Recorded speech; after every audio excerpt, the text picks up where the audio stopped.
L'impressionnisme a la réputation d'être une jolie peinture. D'ailleurs, longtemps, les boîtes de chocolat de Noël prenaient comme illustration des tableaux de Monet, de Renoir, de Sisley et de tous les autres. Pourtant, outre cet aspect joli, l'impressionnisme est surtout une révolution picturale. La peinture qui n'avait pas été définie depuis la Renaissance va prendre un nouveau souffle. L'invention de la photographie va permettre à ces artistes de se détacher du réel et de considérer leurs impressions devant le motif, devant le paysage. Et ils sortiront de leur atelier. L'inspiration commune, c'est d'abord Eugène Delacroix, le premier à s'intéresser au ciel, au paysage maritime. En 1849, avec cette étude de ciel, il regarde les variations lumineuses à travers les cieux de Dieppe. Camille Corot lui aussi sort. Il sort de son atelier avec son carnet à croquis, ses aquarelles, dans la forêt de Barbizon, d'où le nom de la célèbre école paysagiste, qui va inaugurer, qui va être le précurseur de la génération des impressionnistes, et notamment d'Eugène Boudin. Eugène Boudin, sans être impressionniste, est celui qui va guider Claude Monet. Le guider d'abord sur les falaises d'Étretat, sur les falaises de la côte normande, mais aussi sur les plages de Trouville, où ils sortent avec leurs chevalets, mais également leurs tubes de peinture. Grande révolution qui allège le matériel de tous ces artistes.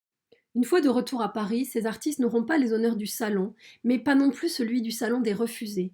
Ici, le palais de l'industrie où se tenait cet événement créé par Napoléon III pour accueillir des artistes à la marge, des artistes d'avant-garde, à l'instar d'Édouard Manet. Celui-ci, en 1863, avec le déjeuner sur l'herbe, avait fait scandale. D'abord par cette femme nue, entourée d'hommes habillés, mais aussi par la crudité, par le réalisme, en tous les cas le disait-on à l'époque, de cette œuvre. Le salon des refusés est également un salon refusé aux impressionnistes, qui n'auront d'autre choix que de créer leurs propres expositions chez Nadar. Claude Monet est le seul à avoir participé aux 8 expositions impressionnistes de 72 à 88. Avec cette plage en fleurs de 65, on est bien avant, on est encore dans cet hommage que Monet fait à Boudin, son maître, à cette étude des cieux normands et de la mer, de la côte, qui lui donneront l'envie du plein air. Plein air qui sera matérialisé par ces déjeuners, ce déjeuner sur l'herbe de 65 par exemple, où des élégants de la belle époque se réunissent pour un pique-nique, grande distraction champêtre. Sortir et étudier la lumière, sortir et étudier les impressions. C'est d'ailleurs le titre de ce tableau, Impression soleil levant, fruit d'une critique d'Eugène Leroy, qui devant ce tableau qu'il ne comprend pas, dit que finalement on ne voit que des impressions. Les impressionnistes s'appelleront à partir de 1872 et de cette grande première exposition chez le photographe Nadar. Ils constitueront un groupe qui, avec les mêmes thèmes, des paysages, avec surtout la même façon de peindre, c'est-à-dire avec des petites touches, des petites taches. Longtemps d'ailleurs, on les a appelés les tachistes. Et surtout, ce que ne comprend pas Eugène Leroy, c'est ce qu'il voit. Bien sûr un paysage, mais un paysage qui ne répond pas au code du réalisme, de cette peinture qui doit transcrire la réalité. De la même façon, devant les cathédrales, Monet ne peint pas forcément la façade minérale de la cathédrale, mais il la considère comme un décor pour le soleil, pour les variations climatiques, atmosphériques qui jouent sur cette surface minérale.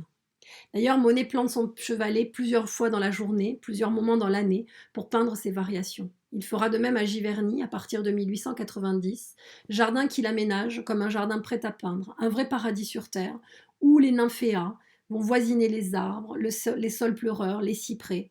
Et Monet va pouvoir, tout au long de ces dernières années, entre 1890 et 1924, voir la grande différence qui se floute entre le ciel, l'eau et la nature.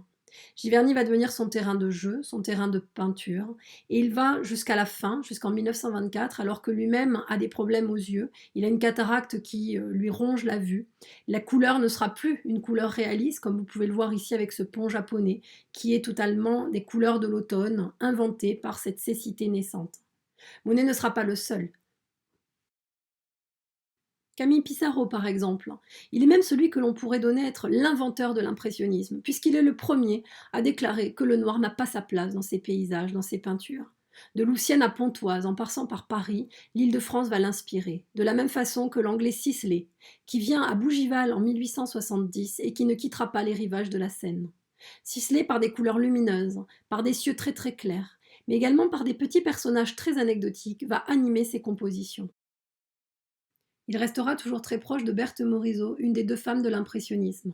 Elle se démarque par des sujets dits féminins, comme cette maternité ici de 1872, mais surtout une manière de travailler tout en douceur et modulation, qu'elle va aller chercher chez Edgar Degas. Degas est le peintre des danseuses. Il est plus largement celui de la vie quotidienne, de la scène de genre. La danse est pour lui un prétexte à regarder le mouvement.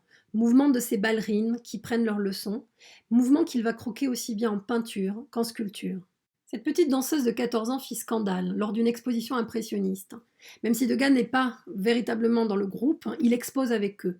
Celle-ci fut jugée trop vicieuse en regard à cette petite moue un peu pointue qu'elle tourne vers l'avant. Mais Degas est surtout celui qui va supporter Caillebotte, notamment, et qui va lui inspirer ses thèmes. Ici avec les raboteurs de parquet, qui est à la fois une traduction de la fibre socialiste impliquée de Caillebotte, mais également de ce modèle qu'était Edgar Degas et des scènes de genre. Mais Caillebotte est aussi le peintre de la modernité, celle du nouveau Paris, celui d'Haussmann, symbolisé ici par le quartier de l'Europe au-dessus de la gare Saint-Lazare. Monet traitera également de ce thème. La Belle Époque est représentée par ce couple au premier plan. Mais celui qui traduira le mieux cette société de la fin du XIXe siècle, c'est bien sûr Auguste Renoir. Le bal du Moulin de la Galette en est un bel exemple.